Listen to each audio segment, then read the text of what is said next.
Assalamu alaikum matasan da suke Nasarawa da tsofaffi da maza da mata. Honorable Awwal Lawan Aramfosu, siyasa daidai da zamani. Tufa ya fito takarar ciyama. Wannan kalubale ne a gare mu matasa mu fito cincirun da mu dukkan mu ma gaba ɗaya da tsofaffi da maza da mata mu fito mu bashi goyon baya domin mu samu ci gaban wannan local government tamu ta Nasarawa ta cikin birni.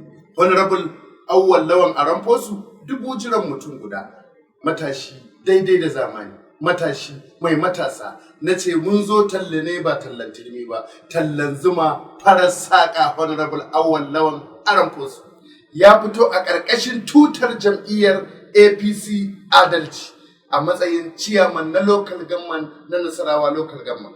Saboda haka jama'a mu zaɓi adalci, kar mu guje wa adalci, kuma siyasa daidai da zamani, ba cuta ba cutarwa. Honorable Awwal Lawan Aramfosu na Baba Abdullahi Umar Ganduje, siyasa daidai da zamani, kadimul Islam, gwamnan gwamnati.